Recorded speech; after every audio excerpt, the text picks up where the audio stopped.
Hello दोस्तों, कैसे हैं। ये आपका गेट 2024 सेट 1 में आया हुआ क्वेश्चन है, उसको देख लेते हैं। क्या बोल रहा है? अ 2 मीटर वाइड स्ट्रिप फुटिंग है, मतलब आपके पास जो फुटिंग है वो कैसा है, स्ट्रिप फुटिंग है। ठीक है। विड्थ आपको दिया हुआ है 2 मीटर का। डेप्थ आपको दे दिया है 1 metre 1.5 metre below the ground level in a homogeneous pure clay. इसका मतलब सॉइल कैसा है, प्योर क्ले है। ठीक है। और डेप्थ ऑफ द फाउंडेशन भी आपको दिया हुआ है 1.5 metre. The clay has a unit cohesion, इसका मतलब सी का भी वैल्यू आपको दिया हुआ है 40 kPa का। Due to seasonal fluctuation of the water table from peak summer to peak monsoon period, the net ultimate bearing capacity of the footing as पर तरजागी थ्योरी क्या होगा वो आपको कैलकुलेट करना है। ठीक है। तो अकॉर्डिंग टू तरजागी थ्योरी अगर हम देखें, ठीक है, तरजागी थ्योरी देखें तो क्यू यू क्या होता है स्ट्रिप फुटिंग के लिए, ये होता है c of N c plus q of N q plus 0.5 gamma B of N gamma. ठीक है। ये होता है आपका क्या, ultimate. This is what, ultimate. ठीक है, अल्टीमेट बियरिंग कैपेसिटी है। ठीक है। अब यहाँ पे देखिए कि 5 0 है क्योंकि आपका प्योर सैंड है। ठीक है। जब प्योर सैंड है 5 0 है, इसका मतलब क्या हो जाएगा, एन गामा 0, एन क्यू का वैल्यू 1। ठीक है। और एन सी का वैल्यू क्या हो जाएगा 5.7, 5.7, 5.7। ठीक है। तरजागी थ्योरी के बेसिस पे एनसी क्या होता है 5.7। तो क्यू यू का वैल्यू क्या हो रहा है, सी इंटू 5.7 प्लस क्यू। ठीक है, इंटू 1। और ये टर्म तो जीरो ही हो गया, इसका मतलब क्यू यू क्या हो गया, क्यू यू आपका हो जाता है 5.7 इंटू सी प्लस क्यू। ठीक है। अगर आपको निकालना क्या है, आपको निकालना है नेट अल्टीमेट। आपको निकालना क्या है, नेट अल्टीमेट। तो इसको मत भूलिएगा, नेट अल्टीमेट होता क्या है, क्यू यू माइनस क्यू को आप क्या बोलते हैं, नेट अल्टीमेट बोलते हैं। यही आपका क्या हो जाता है, क्यू ऑफ एन यू, जो कि 5.7 ऑफ सी आ गया। ठीक है, ये क्या हो गया, नेट अल्टीमेट, नेट अल्टीमेट। ठीक है ना। और यही आपको निकालना था। अब आप जब निकाल रहे हैं तो आपको बोला जा रहा है कि वेरिएशन क्या होगा क्यू यू।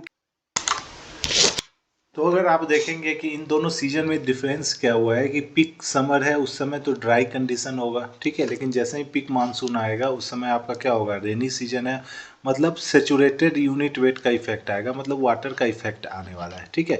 तो वाटर का अगर इफेक्ट देखेंगे तो गामा सबमर्ज्ड में आना है या क्यू में आना था, क्यू में आना था या गामा में आना था। लेकिन यहाँ पे अगर आप देखेंगे नेट अल्टीमेट वाले केस में कोई भी ऐसा टर्म नहीं है जो आपका गामा को रिलेट करता होगा। इसीलिए आप बोल सकते हैं कि क्या चेंजेस हुए हैं ड्यू टू सीजन वेरिएशन के कारण। तो आपके कुछ भी चेंज नहीं हुए होंगे, इट रिमेन्स सेम। तो ए ऑप्शन आपका करेक्ट हो जाता है, डेट इट रिमेन्स सेम। ठीक है। क्योंकि कोई भी आपका क्या है, गामा का टर्म नहीं है। तो जस्ट सी, अगर आपका इफेक्टिव स्ट्रेस एनालिसिस करेंगे सी डैश आएगा, लेकिन उसका ज़्यादा इफेक्ट यहाँ पे नहीं लेना है। ठीक है। आपको जस्ट कंसिडर करना है गामा का इफेक्ट, तो that will remains the same. अब देखिए, ये क्वेश्चन अगर देखें तो दो स्टेटमेंट दिया हुआ है और दोनों में पूछा जा रहा है कि कौन सा ऑप्शन करेक्ट है। ठीक है। पहला क्या है कि soil particle formed by mechanical weathering and close to their origin are generally subrounded. इस स्टेटमेंट को अगर देखेंगे ना तो ये पॉइंट को गौर कीजिए, ये क्या लिखा हुआ है, क्लोज टू द ओरिजिन। ठीक है। मतलब जहां पे मैकेनिकल वेदरिंग हुआ है वो वहीं का वहीं रह गया है। ठीक है। तो आपको पता है कि जब भी मैकेनिकल वेदरिंग होगा, ठीक है, तो जो पार्टिकल का फॉर्मेशन होता है मैकेनिकल वेदरिंग के कारण, वो कैसा पार्टिकल होता है, एंगुलर पार्टिकल होता है। ठीक है। जब पार्टिकल का आपका मैकेनिकल वेदरिंग के थ्रू अगर फॉर्मेशन होगा सॉइल पार्टिकल, तो वो एंगुलर होता है। ठीक है, एंगुलर होगा। और जब यह पार्टिकल का ट्रांसपोर्टेशन होता है, ठीक है, ट्रांसपोर्टेशन बाय विंड, ठीक है, या रिवर, ठीक है, विंड और रिवर के थ्रू जब ट्रांसपोर्टेशन होता है तो जो एंगुलर पार्टिकल्स होते हैं, जो उसके शार्प एजेस होते हैं, वो ब्रेक डाउन कर जाते हैं एक दूसरे के साथ टकराने के कारण, ठीक है, जिसके कारण पार्टिकल आपका राउंडेड या क्या हो जाता है, सब राउंडेड टाइप के आपके पार्टिकल डेवलप होते हैं। लेकिन यह कब डेवलप होगा, जब पार्टिकल का ट्रांसपोर्टेशन होगा तब। जब तक ट्रांसपोर्टेशन अगर नहीं होता है, पार्टिकल आपका एंगुलर ही रहेगा, इसलिए ये ऑप्शन क्या हो जाता है, फॉल्स हो जाता है। ठीक है ना। जब तक सॉइल का क्या होगा, ट्रांसपोर्टेशन नहीं होगा, ठीक है ना, तब तक पार्टिकल एंगुलर ही रहने वाला है। अगर ट्रांसपोर्टेशन होगा तो जो एंगुलर जो प्रोजेक्टेड पार्ट है वो एक दूसरे में बियर एंड टीयर के कारण क्या होंगे, टूटेंगे, और पार्टिकल आपका क्या बनेगा, राउंडेड या सब राउंडेड। लेकिन जब तक पार्टिकल का ट्रांसपोर्टेशन हुआ ही नहीं, क्योंकि यहाँ पे लिखा हुआ है close to their origin, origin जहां पे टूटा है वहीं पे है, इसका मतलब ट्रांसपोर्टेशन नहीं हुआ है। इसका मतलब क्या होगा कि पार्टिकल अभी एंगुलर होंगे, ठीक है, पार्टिकल क्या होंगे, दिस इज नॉट सब राउंडेड, दिस इज एंगुलर, ठीक है, एंगुलर होंगे, ठीक है, इसलिए फर्स्ट ऑप्शन क्या है, फॉल्स है। Activity of the clay physically signifies it swelling potential, ये सही बात है, क्योंकि अगर आप एक्टिविटी को ध्यान दिए होंगे तो उसमें आता है क्या, परसेंटेज फाइनर देन 2 माइक्रोन, ठीक है, उसमें एक टर्म आता है आपका परसेंटेज फाइनर देन 2 माइक्रोन। इसका मतलब मेनली वो क्या बताना चाह रहा है, क्ले का फ्रैक्शन को बताना चाह रहा है। और स्वेलिंग पोटेंशियल आपको पता है कि मोरिलोनाइट के कारण होता है, जो कि मेनली क्ले में प्रेजेंट होता है, ठीक है। तो ऑब्वियस ही बात है, जब एक्टिविटी होगा मतलब क्ले होगा, जब क्ले होगा तो स्वेलिंग पोटेंशियल होगा, इसका मतलब ये स्टेटमेंट क्या हो जाता है आपका, ट्रू हो जाता है। तो आप यहां देखेंगे कि P क्या है आपका फॉल्स और Q क्या है आपका true. So option D will be the correct answer, option D क्या हो जाएगा, इसका करेक्ट हो जाएगा, ठीक है। तो ये ध्यान रखिएगा आप लोग।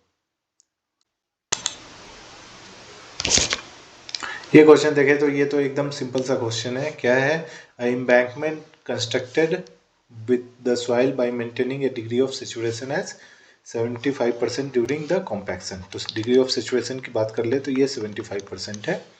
The specific gravity of soil is GS दिया हुआ है, that is 2.68। The moisture content की बात करें तो 17% ड्यूरिंग कॉम्पैक्शन। वाटर कंटेंट की अगर बात कर ले तो 17% दिया हुआ है। Considering the weight of the water as 10, मतलब गामा डब्ल्यू भी आपको दे दिया है 10 kilo newton per metre cube. आपको द ड्राई यूनिट वेट निकालना है ऑफ द कॉम्पैक्टेड सॉइल। तो कॉम्पैक्टेड सॉइल का ड्राई यूनिट वेट का क्या फॉर्मूला होता है, that is gamma d equal to क्या होगा, G इंटू गामा डब्ल्यू बाई 1 प्लस ई, ठीक है। अब यहाँ पे देखिए तो E का वैल्यू नहीं है, ठीक है, लेकिन हम अगर यूज करें तो इन तीनों वाले से हम E का वैल्यू निकाल सकते हैं, that is E into S equal to G S into water content. तो E का वैल्यू क्या हो जाएगा, GS into water content by S, क्या हो गया 2.68 मल्टीप्लाइड विथ 0.17 हो जाएगा, और गेट डिवाइडेड बाई क्या हो जाएगा 0.75 हो जाएगा, ठीक है। जब आप इसको सॉल्व करते हैं,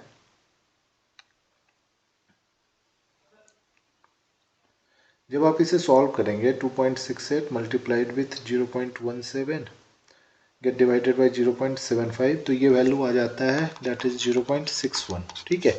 अब बस वैल्यू पुट कर दीजिए, गामा डी क्या हो जाएगा, जी का वैल्यू कितना है 2.68, गामा डब्ल्यू कितना है 10, और ये हो जाएगा 1 प्लस 0.61, तो ये हो जाता है 26.8 गेट डिवाइडेड बाई 6.1, ठीक है। सॉल्व कर लीजिए इस वैल्यू को 1.61, तो ये वैल्यू आ जाता है आपका 16.64, ठीक है, that is kilo newton per metre, ठीक है। तो इस तरह करके ये वाला हम क्वेश्चन क्या कर लेंगे, सॉल्व कर लेंगे। नेक्स्ट क्वेश्चन पे आते हैं। ये जो क्वेश्चन आपका है ये एक तरह से क्या है, वेल हाइड्रोलिक्स का क्वेश्चन है, ठीक है ना। ये आपका एक तरह से वेल हाइड्रोलिक्स का क्वेश्चन है, लेकिन आपको पता है कि जब आप सॉइल कर रहे होते हैं तो उसमें वेल हाइड्रोलिक्स भी क्या होता है, आ जाता है, जिससे आप परमिएबिलिटी क्या कर लेते हैं, निकाल लेते हैं, ठीक है। तो इस वाले क्वेश्चन को देख लेते हैं, ये क्या बोलता है। ए 30 सेंटीमीटर डायमीटर वेल है, ठीक है, वेल फुल्ली पेनिट्रेट इन अनकन्फाइंड इक्वफर है। देखिए आप अनकन्फाइंड इक्वफर, कन्फाइंड इक्वफर भर रखा है आपने, तो अनकन्फाइंड इक्वफर क्या होता है कि फुल्ली आपका ड्रिवन होता है विद इन द सॉइल मास, तो ये हो गया ड्रिवन है, ठीक है। और इसका अगर डायमीटर की बात कर ले तो इसका डायमीटर आपका कितना है, D is equal to 30 centimetre, ठीक है। Saturated thickness 20 metre with hydraulic conductivity of 10, मतलब ये जो अगर आप थिकनेस देखेंगे तो ये थिकनेस आपको दिया हुआ है कितना 20 मीटर का, हाइड्रोलिक कंडक्टिविटी मतलब सॉइल का जो के का वैल्यू है वो है 10 मीटर पर डे का, ठीक है। अंडर द स्टेडी पंपिंग, ठीक है, फॉर ए लॉन्गर टाइम, जब लॉन्गर टाइम होगा तो इसका मतलब क्या होगा, स्टेडी स्टेट अचीव हो जाएगा, ठीक है।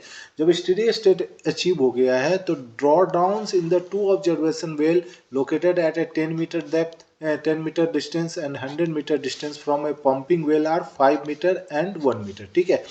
आपको पता है कि जब पंप होना स्टार्ट होगा तो वाटर टेबल अब कुछ ऐसे आ जाएंगे, ठीक है। वाटर टेबल का जो वेरिएशन है वो कुछ ठीक है, कुछ आपका इस तरह आ जाने वाला है, ठीक है। इस तरह करके आपका ये फाइनली यहाँ पे मैच हो जाएगा, ठीक है, अगर इसे हम वाटर टेबल एज्यूम कर रहे हैं तो, ठीक है ना। तो ड्रॉ डाउन कहने का मतलब क्या है कि जो ऊपर वाला लेयर माने पहले वाटर टेबल जहाँ पे था और अभी जो आ गया है उसमें जो आपका डिफरेंस है वही ड्रॉ डाउन कहलाता है, ठीक है। तो ड्रॉ डाउन आपको दिया हुआ है, इसका मतलब अगर हम एक ऑब्जर्वेशन वेल यहाँ पे बनाते हैं, ठीक है, एक ऑब्जर्वेशन वेल यहाँ पे बनाया, दूसरा ऑब्जर्वेशन वेल हमने यहाँ पे बनाया, अगर इन दोनों के बीच का डिस्टेंस अगर देख ले तो कितना है 10 मीटर का है और इनके बीच में देखें तो ये कितना है 100 मीटर का है। तो ड्रॉ डाउन पहले में आपका 5 मीटर है और दूसरे में आपका ड्रॉ डाउन कितना है 1 मीटर है, ठीक है। लेकिन आपको जब निकालना क्या है, द करस्पॉन्डिंग पंपिंग रेट मतलब क्यू का वैल्यू आपको निकालना है कि क्यू का वैल्यू इसमें क्या होगा, ठीक है। तो आपको याद है जब भी आप परमिएबिलिटी निकालने के लिए करते हैं ना तो आप वहां से एक डायरेक्ट इक्वेशन निकाल लेते हैं, क्या, Q is equal to K into pi into H1 square minus H2 square get divided by क्या होता है ln of R2 by R1, ठीक है। यही आपका जो है ना इक्वेशन है जो आपको अप्लाई करना और वैल्यू आप ऑब्टेन कर पाएंगे, ठीक है। अब सबसे पहले के का तो वैल्यू आपको पता है, पाई भी पता है, what is H1 and H2, ठीक है। तो H1 H2 क्या होता है कि this height from the bottom of the layer, इसको आप क्या बोलते हैं, वाटर, मतलब आपका ट्यूब जो वेल है उसमें वाटर टेबल कहाँ तक है उसी को H1 H2 से डिनोट करते हैं। So this H1 is nothing but 20 minus 5 तो ये हो जाएगा 15 मीटर, और ये अगर H2 की बात कर ले तो ये हो जाएगा 20 माइनस 1 दैट इज कितना 19 मीटर, ठीक है। ये हो जाएगा आपका क्या 19 मीटर, ठीक है ना, ठीक है। 19 मीटर हो गया तो H1 H2 भी आपके पास आ चुका है, ठीक है। इस वाले में ये आपका हो जाएगा दैट इज H2 स्क्वायर और this is nothing but H1 square, ठीक है। H1 H2 R1 R2 क्या हो गया, तो this is R1 and this is R2, बस आप वैल्यू पुट कर दीजिए दैट इज क्या 10 to the power metre per day में, ठीक है। और ये आपको यूनिट किस में चाहिए, मीटर क्यूब पर डे में चाहिए, round off to 2 decimal place आपको चाहिए होगा।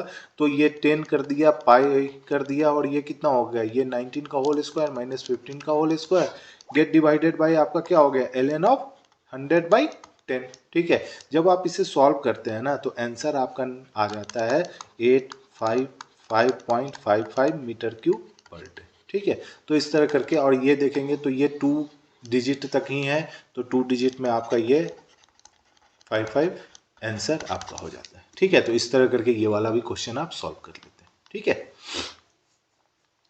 ये क्वेश्चन देखेंगे तो वर्टिकल स्मूथ रिटेनिंग वॉल दिया हुआ है जो कि बैकफिल को सपोर्ट कर रहा है। बैकफिल आपका कैसा है, कोहेशनलेस बैकफिल है विथ फ्रिक्शनल एंगल 30 का है, ठीक है। The inclination of the failure plane with respect to major principal plane, ठीक है। मतलब जो फेलियर प्लेन बनता है ना इसके केस में, एक्टिव केस पैसिव केस में जो आपका फेलियर प्लेन बनता है, ठीक है, ठीक है, जो फेलियर प्लेन बनता है उसका आपका इंक्लिनेशन बताना है किसके रिस्पेक्ट में, मेजर प्रिंसिपल प्लेन के रिस्पेक्ट में आपको बताना है, ठीक है। कब, Rankine's active and passive earth pressure condition के केस में, ठीक है। तो सबसे पहले मुझे बता दीजिए कि जब रैंकाइंस का एक्टिव अर्थ प्रेशर होता है उस केस में आपका मेजर एक्सिस कौन होता है, माइनर एक्सिस कौन होता है, ठीक है। तो देखिए अगर एक्टिव की बात करते हैं तो एक्टिव के केस में क्या होता है कि sigma H is less than sigma B, so this is major, ठीक है, और ये आपका क्या हो जाता है माइनर हो जाता है, ठीक है। ये किसके लिए हो गया, एक्टिव केस के लिए हो गया, ठीक है।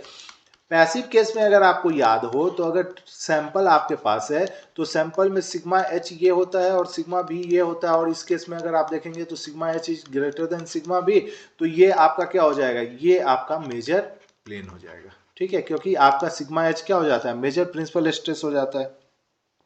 ठीक है, तो हमें एक बार इसके रिस्पेक्ट में निकालना है और एक बार हॉरिजॉन्टल के रिस्पेक्ट में निकालना है। एक्टिव के केस में हम हॉरिजॉन्टल के रिस्पेक्ट में निकाल रहे होंगे, पैसिव के केस में हम किसके रिस्पेक्ट में निकाल रहे होंगे, वर्टिकल के केस में निकाल रहे होंगे। ठीक है, तो इसका यूज हम कर लेते हैं मोर सर्कल का। आपको सभी को पता है कि मोर सर्कल से कैसे हम निकालते हैं। तो मोर सर्कल है और सॉइल कैसा है आपका, सॉइल सैंडी सॉइल है, इसका मतलब जो फेलियर इन्वेलप होगा वो ओरिजिन से पास करेगा और 30 डिग्री से क्या होगा आपका, इंक्लाइन होगा। ठीक है, अगर एक्टिव केस में लेते हैं तो एक्टिव केस में आप सभी को पता है कि पहले जो मोर सर्कल बनता है एट रेस्ट कंडीशन वो क्या होता है, फेलियर इन्वेलप से नीचे होता है। ठीक है, लेकिन जैसे ही एक्टिव केस होता है ये आपका सिग्मा एच और ये सिग्मा भी होता है इस केस में, earth pressure at rest condition में। एक्टिव प्रेशर कब आता है, जब सिग्मा एच का वैल्यू रिड्यूस करना स्टार्ट होता है, तब तक यह रिड्यूस करता है जब तक कि आपका एक मोर सर्कल जो बनेगा वो फेलियर इन्वेलप को टच ना कर ले। ठीक है ना, मोर सर्कल जो बनेगा वो आपका फेलियर इन्वेलप को टच ना कर दे। ठीक है, तो फेलियर के टाइम पे आपका यही हॉरिजॉन्टल स्ट्रेस होगा और ये वर्टिकल स्ट्रेस होगा। ठीक है, अब आपको पोल पता है कि पोल क्या होता है। ठीक है, अगर इस केस में अगर हम पोल पता करें तो देखिए ये एक आपका क्या है, हॉरिजॉन्टल प्लेन है और हॉरिजॉन्टल प्लेन पे सिग्मा भी एक्ट कर रहा है। ठीक है, मतलब सिग्मा भी है और वो हॉरिजॉन्टल प्लेन पे एक्ट कर रहा है। इसका मतलब क्या करना होगा, इस वाले पॉइंट से हमें एक स्ट्रेट लाइन ड्रॉ करना पड़ेगा, वो जिस भी पॉइंट को कट करेगा वो आपका पोल होगा। पोल से आप क्या करेंगे, फेलियर स्ट्रेस को आप क्या कर देंगे, मैच करा देंगे। तो यही आपका प्लेन है, that is the failure plane. यही क्या है, यही प्लेन है जो कि आपका फेलियर प्लेन है। ठीक है, इस क्वेश्चन को मैंने फुल्ली एक अनदर वीडियो में पूरा तरह से समझा रखा है, तो आप उसको रेफर कर सकते हो। ठीक है, इस पूरे क्वेश्चन को समझने के लिए अभी मैं इजी वे में बता दे रहा हूं, लेकिन आप अगर पूरा समझना चाहते हैं तो मेरा एक और वीडियो है, उसमें आप इसको रेफर कर सकते हैं। ठीक है, तो ये फेलियर प्लेन हो गया, बस यही हमें थीटा निकालना है। और ये थीटा देखेंगे तो ये हॉरिजॉन्टल के साथ ही तो है, हॉरिजॉन्टल के साथ ही है, तो मेरा यहाँ पे मेजर प्रिंसिपल प्लेन क्या है, हॉरिजॉन्टल है। ठीक है, तो ये थीटा हमें कैलकुलेट कर लेना है। तो what is the value of theta, तो देखिए इसको सॉल्व करने के लिए हम क्या करते हैं, इस वाले को हम सेंटर से मिला लेते हैं। ठीक है, सेंटर से जैसे ही मिलाएंगे तो ये एंगल आपका 90 होगा, और आपको पता है कि कोई भी आर्क जितना एंगल सेंटर पे बनाता है उसका हाफ टाइम्स ये क्या बनाता है, किसी भी सर्कल के किसी भी पॉइंट पे बनाता है। इसका मतलब ये थीटा है, तो दिस इज 2 थीटा। और आपको पता है कि एक्सटीरियर एंगल का सम ऑफ द इंटीरियर एंगल के बराबर होता है, तो ये 2 theta is nothing but this angle plus this angle. ठीक है, 30 डिग्री। तो यहाँ से थीटा का वैल्यू क्या आ जाएगा, थीटा का वैल्यू आ जाएगा π/4 प्लस 15। ठीक है, तो 45 प्लस 15 क्या हो जाएगा, 60 डिग्री। तो ये 60 डिग्री आ जाता है किस केस में, जब आपका प्लेन कैसा हो, मतलब एक्टिव कंडीशन हो उस केस में। अब पैसिव में आते हैं, पैसिव में क्या कैसे बनेगा उसको देख लेते हैं। ठीक है, तो पैसिव में उसी तरह हम क्या करेंगे, ये आपका मोर सर्कल बना ही हुआ है, जस्ट मैं इसी पे एक्सप्लेन कर दे रहा हूं कि हाउ वी कैन,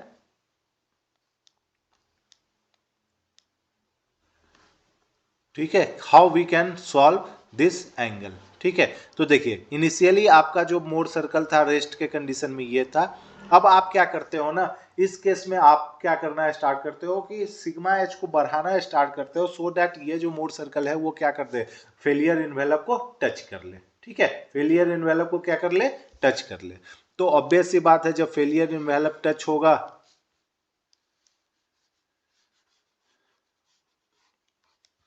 ठीक है, तो उसके लिए मैं एक नया ही बना ले रहा हूँ। ठीक है, ये हो गया फेलियर इन्वेलप, ये आपका initial sigma H and sigma भी था। अब हम क्या कर रहे हैं, सिग्मा एच को बढ़ा रहे हैं, तो जब सिग्मा एच बढ़ेगा तो मोर सर्कल क्या होगा, कुछ ऐसा आके यहाँ पे बन जाएगा।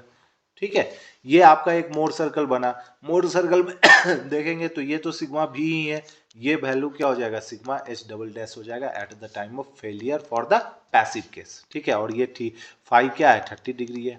अब इसमें मुझे पोल पता करना है कि पोल क्या होगा, तो देखिए अब ये सिग्मा भी है, स्ट्रेस वो किस प्लेन पे एक्ट कर रहा है, एक हॉरिजॉन्टल प्लेन पे है। इसका मतलब मुझे सिग्मा भी से जाना होगा, एक हॉरिजॉन्टल लाइन ड्रॉ कर देने होंगे, वो जहां पे भी मोर सर्कल को कट करेगा वो उसका क्या हो जाएगा, पोल हो जाएगा। अब पोल्स वाले से पॉइंट को अगर हम फेलियर पॉइंट को मैच करा देंगे तो यही आपका क्या बन जाएगा, फेलियर प्लेन बन जाएगा। ठीक है, फेलियर प्लेन बन जाता है। अब फेलियर प्लेन का आपको इंक्लिनेशन किससे निकालना है, मेजर प्रिंसिपल प्लेन से। इसका मतलब वर्टिकल के साथ निकालना है। दैट मीन्स अगर ये थीटा है तो हमें एंगल कहाँ चाहिए, 90 माइनस थीटा चाहिए। ठीक है, इसका मतलब वर्टिकल के साथ, ये आपको दिख रहा है वर्टिकल एक्सिस, ठीक है, और इसके साथ हमें एंगल चाहिए, मतलब मैं ये एंगल निकालने में इंटरेस्टेड हूं, दैट इज थीटा 1। ठीक है, अगर आपको पता है कि थीटा है, ठीक है, और थीटा 1 है तो ऑब्वियस सी बात है 90 माइनस थीटा इज थीटा 1। तो थीटा कैसे निकालेंगे, देखिए इसको मैं क्या कर दूंगा, सेंटर से मिला लूंगा। ठीक है, ये सेंटर हुआ तो ये 90 डिग्री, ये आपका 2 थीटा हो जाएगा। अब मुझे बताइए कि 2 theta plus pi by 2 plus 30 degree is nothing but 180 degree, क्योंकि sum of interior angle of a triangle is 180 degree. यहां से अगर मैं देखूं तो थीटा क्या हो जाएगा, थीटा इज क्या हो जाएगा, 90 माइनस 30 बाई 2। ठीक है, तो ये कितना हो गया, ये 30 डिग्री हो गया। जब थीटा 30 डिग्री हो गया तो थीटा 1 क्या हो जाएगा, that is 90 minus 30, so this is 60 degree. इसका मतलब क्या हो गया कि दोनों ही केस में जो फेलियर प्लेन है वो 60 डिग्री बना रहा है, किससे, मेजर प्रिंसिपल प्लेन से। तो बी ऑप्शन आपका क्या हो जाएगा, करेक्ट हो जाएगा। ठीक है, बी ऑप्शन आपका क्या हो जाएगा, करेक्ट हो जाएगा। ठीक है, अब नेक्स्ट क्वेश्चन हम लोग देख लेते हैं। ठीक है, ये क्वेश्चन देखते हैं, इसमें फिर से वही स्टेटमेंट वाली बात आ गई कि which of the following statement is are correct, कौन सा स्टेटमेंट आपका करेक्ट है वो बताना है। देखिए, soil potential of the soil decreases with increase in the shrinkage limit, ये सही बात है कि अगर श्रिंकेज लिमिट आपका बढ़ता है ना तो सोइलिंग पोटेंशियल आपका क्या होगा, डिक्रीज होगा। तो ऑप्शन ए क्या है, स्टेटमेंट आपका ट्रू है। ठीक है, बी अगर देखें तो both loose and dense sand with different initial void ratio can attend a similar void ratio at a larger strength during the shearing, ये सही बात है, क्योंकि आपने क्रिटिकल वॉइड रेशियो के बारे में पढ़ा होगा कि जब लूज वॉइड है वो भी जब लूज क्या होता है, लूज सैंड होता है उसमें भी वॉइड रेशियो डिक्रीज होते होते कहाँ तक आता है, एक वैल्यू पे आ जाता है। ठीक है, और डेंस सैंड में भी आपने पढ़ा होगा कि डेंस सैंड में आपका क्या होता है कि जब आप उसमें स्ट्रेन लगाना स्टार्ट करते हो, ठीक है, जब आप स्ट्रेन लगाना स्टार्ट करते हो तो इसका भी वॉल्यूम क्या होता है, इंक्रीज करते करते एक वॉल्यूम पे जाके कांस्टेंट हो जाता है, और यही वाला जो वैल्यू होता है उसको क्रिटिकल आप बोलते हो। तो दोनों ही क्या हो गए, सेम हो गए, लूज भी सेम हो जाता है, ये आपका लूज होता है और ये आपका क्या है, डेंस है, दोनों एक जगह आके क्या होता है, इक्वल मतलब सिमिलर हो जाते हैं। ठीक है, इसलिए ये भी ऑप्शन क्या हो जाएंगे आपके, ट्रू हो जाएंगे। ठीक है, अगर हम सी ऑप्शन पे देखें तो among the several correction to be apply to the SPT N value, जब आप एन वैल्यू निकालते हैं तो उसमें करेक्शन अप्लाई करते हैं। सबसे पहला आप ओवरबर्डन करेक्शन करते हैं, ओवरबर्डन करेक्शन करने के बाद आप उसमें डायलेटेंसी करेक्शन करते हैं, ये आपको याद होता है। लेकिन इसमें क्या बोल रहा है कि the dilatancy correction is applied before all correction, नहीं, गलत बात है। डायलेटेंसी करेक्शन आपके पहले नहीं किया जाता है, सबसे पहले क्या किया जाता है, सबसे पहले आपको किया जाता है ओवरबर्डन करेक्शन। ओवरबर्डन करेक्शन कर लेने के बाद आप उस पर क्या करते हो, डायलेटेंसी करेक्शन करते हो, इसीलिए सी ऑप्शन क्या है, गलत है। इन इलेक्ट्रिकल रेसिस्टिविटी टोमोग्राफी, मतलब सब सरफेस एक्सप्लोरेशन के लिए आप इसका जनरली यूज करते हैं। ठीक है, the depth of current penetration is half of the spacing between the two electrodes, नहीं, ये भी स्टेटमेंट गलत है, क्योंकि जो आपका इलेक्ट्रोड्स के बीच में जो स्पेसिंग होता है ना उसके ट्वाइस आपका ये डेप्थ ऑफ पेनिट्रेशन होता है। ठीक है, 2 टाइम्स द स्पेसिंग आपका पेनिट्रेशन होता है। तो ये जनरली आपका स्टेटमेंट क्या है, फॉल्स हो जाता है। तो केवल ऑप्शन ए एंड बी आपका ट्रू होगा। तो इस वाले केस में आपका A and B both option पे आपको क्या करने थे, टिक लगाने थे। ठीक है, नेक्स्ट क्वेश्चन पे चलते हैं। ये क्वेश्चन देखेंगे तो ये आपका प्राइमरी कंसोलिडेशन से क्वेश्चन आया हुआ है। क्या कह रहा है इस क्वेश्चन में, इस क्वेश्चन में कह रहा है कि the total primary consolidation settlement SC of a building constructed on a 10 metre thick saturated clay layer is estimated to be आपका कितना है, 50 mm है। ठीक है, इसका मतलब क्या हो गया, एक कोई फील्ड है, ठीक है, उसमें अगर हम देखें तो क्ले है सैंपल, ठीक है, क्ले है 10 मीटर का, और इस पे कोई एक बिल्डिंग बना दिया आपने जो कि जिसका कि सेटलमेंट, जो सेटलमेंट है वो कितना हुआ है, 50 mm का हुआ है। ठीक है, 50 mm का क्या हुआ है, टोटल आपका सेटलमेंट हुआ है। After 300 days of the construction of the building, the primary consolidation was reported to be 10 metre. जो ये आपका 50 mm का सेटलमेंट है, ये आपका टोटल सेटलमेंट है। ठीक है, 50 mm का सेटलमेंट। ठीक है, लेकिन अगर आप देखेंगे ना कि 300 days के बाद, ठीक है, जो सेटलमेंट हुआ है वो कितना हुआ है, 10 mm का ही सेटलमेंट हुआ है। ठीक है, the additional time required to achieve 50% of the SC will be, ठीक है, जो आपका 50% ऑफ SC, जो ये आपका टोटल सेटलमेंट है 50 mm का, ठीक है, इसका 50%, इसका मतलब आप बोलेंगे कि डिग्री ऑफ कंसोलिडेशन भी आप से आप एक तरह से ले सकते हो कि डिग्री ऑफ कंसोलिडेशन क्या है, 50% है।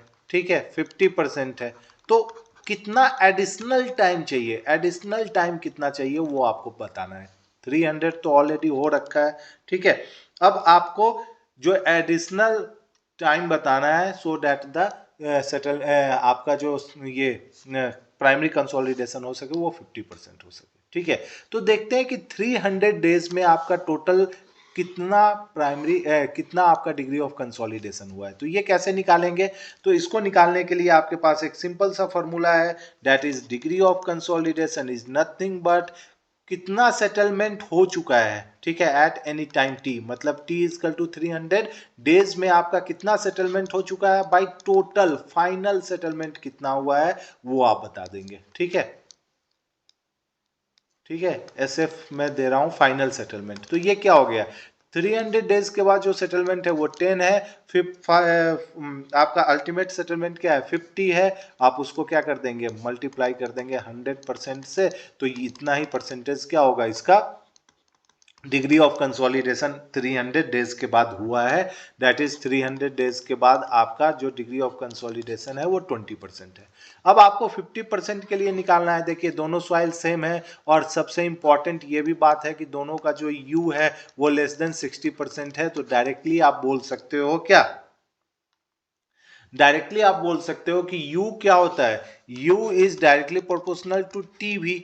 ठीक है, टीबी के डायरेक्टली प्रोपोर्शनल होता है, और टीबी किसके बराबर होता है, ये होता है CV into T by H square के बराबर होता है। ठीक है, तो यहां से अगर हम देखें तो यहां से हमारा क्या हो जा रहा है,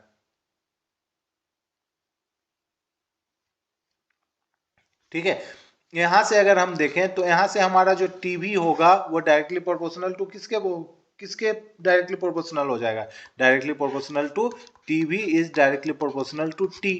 ठीक है, तो टीबी निकाल लेते हैं। अब देखिए टीबी 20% के लिए टीबी क्या होगा, टीबी इज नथिंग बट π/4, मतलब टीबी 20% के लिए अगर हम देखें तो π/4 इंटू यू स्क्वायर, तो ये हो जाएगा π/4 इंटू 0.2 का होल स्क्वायर। ठीक है, वही अगर हम 50% कंसोलिडेशन के लिए टीबी निकालें, टीबी फॉर 50%, तो ये क्या हो जाएगा π/4 इंटू 0.5 का होल स्क्वायर। बस वैल्यू पुट कर दीजिए। देखिए π/4 इंटू 0.2 का होल स्क्वायर, ये कितने दिनों में हुआ है, 300 डेज में हुआ है।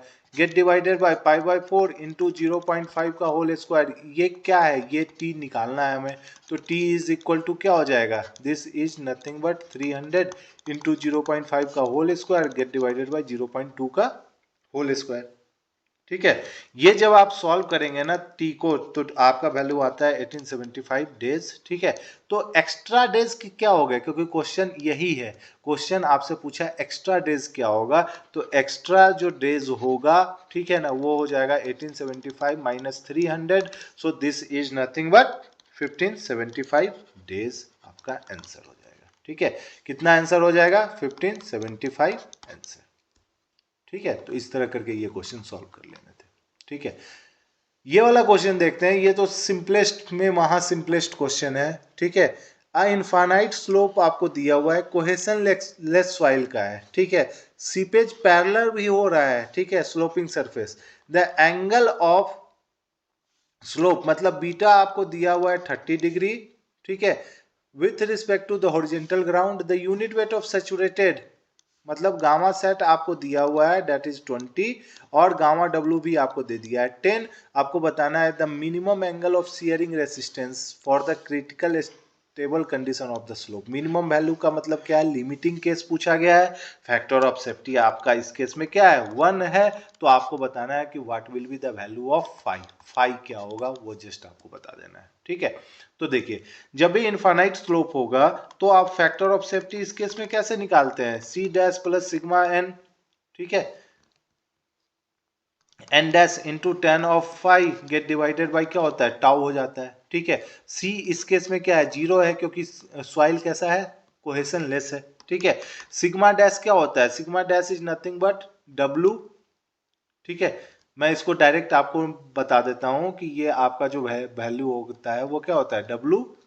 ठीक है, डब्लू का क्या होता है, डब्लू का cos of beta into tan of phi get divided by W का साइन ऑफ बीटा। ठीक है, अब देखिए जब आप सिग्मा एन की बात करते हैं ना तो ये सीपेज क्या हो रहा है पैरेलल हो रहा है, तो ये इफेक्टिव स्ट्रेस होगा। ठीक है, इफेक्टिव स्ट्रेस होगा, लेकिन जो ड्राइविंग फोर्स होता है उसमें आप क्या लेते हो टोटल स्ट्रेस लेते हो, तो टोटल स्ट्रेस में क्या होगा पूरा गामा सेट आएगा और इफेक्टिव में क्या होगा इफेक्टिव यूनिट वेट आएगा। That means this is gamma what gamma submerged into z into cos of beta into tan of phi।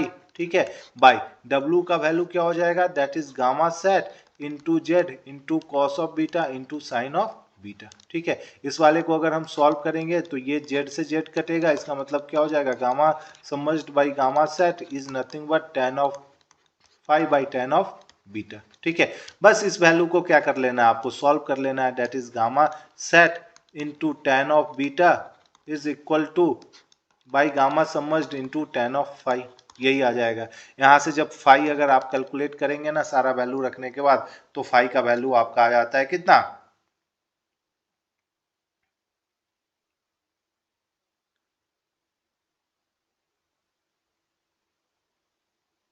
So the value of,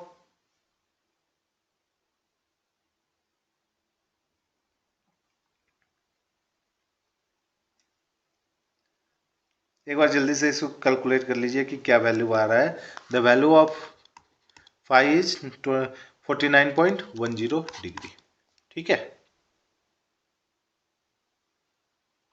ठीक है, और आपको round off to nearest integer में बोला है इसीलिए ये 49 डिग्री हो जाएगा इसका आंसर। ठीक है, तो इस तरह करके ये क्वेश्चन सॉल्व कर लेते हैं। ठीक है, अब लास्ट क्वेश्चन पे आते हैं। लास्ट क्वेश्चन अगर आप देखोगे तो soil sample was consolidated at a cell pressure of 20 kPa। इसका मतलब सिग्मा 3 क्या है 20 kPa में इसको क्या किया गया है कंसोलिडेट कराया गया है, लेकिन and a back pressure of 10 kPa। Back pressure हम कब अप्लाई करते हैं जब आपका सॉइल सेचुरेटेड नहीं होता है, क्योंकि आपको कंसोलिडेशन होने के लिए सैंपल को क्या होना चाहिए, सैंपल को सेचुरेटेड होने चाहिए। ठीक है, लेकिन जब सैंपल आपका सेचुरेटेड नहीं होता है ना तब आप उस पर बैक प्रेशर अप्लाई करते हो। ठीक है, तो बैक प्रेशर आप अप्लाई किए हो ताकि सैंपल क्या हो सके सेचुरेट हो सके। ठीक है, तो CU टेस्ट आप कर रहे हो, the cell pressure was increase to 30, मतलब ये जो सेल प्रेशर है वो 20 से अब इंक्रीज करके 30 kPa कर दिया गया,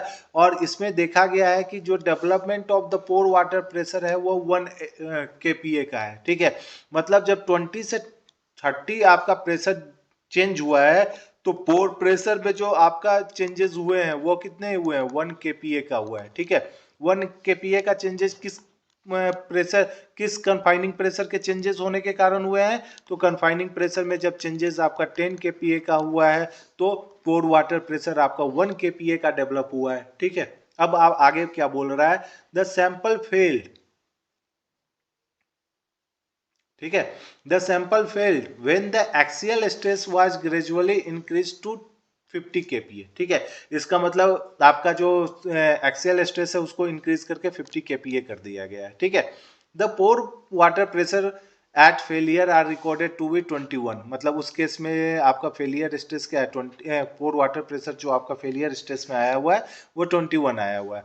आपको निकालना क्या है, आपको the value of Skempton's pore water parameter B का वैल्यू निकालना है। तो बी का जो वैल्यू होता है वो होता क्या है, तो ये होता है कंसोलिडेशन। जब भी आप बी देखेंगे ना तो ये आपका कंसोलिडेशन स्टेज के लिए ही डिफाइंड होता है, ठीक है। कंसोलिडेशन स्टेज के लिए आपका डिफाइन होता है। तो कंसोलिडेशन स्टेज में पोर वाटर प्रेशर में क्या चेंजेस है, get divided by delta of sigma C. Confining pressure में क्या चेंजेस है, बस उनका रेशियो आप निकाल देंगे, वही पोर प्रेशर पैरामीटर होता है। तो दिस इज व्हाट 1/10, तो दिस इज 0.1। तो आपको round off to 2 decimal place, तो 0.10 आपका क्या हो जाएगा, आंसर हो जाएगा, ठीक है। दिस इज द आंसर, आप ऑप्टेन कर लेंगे। धन्यवाद।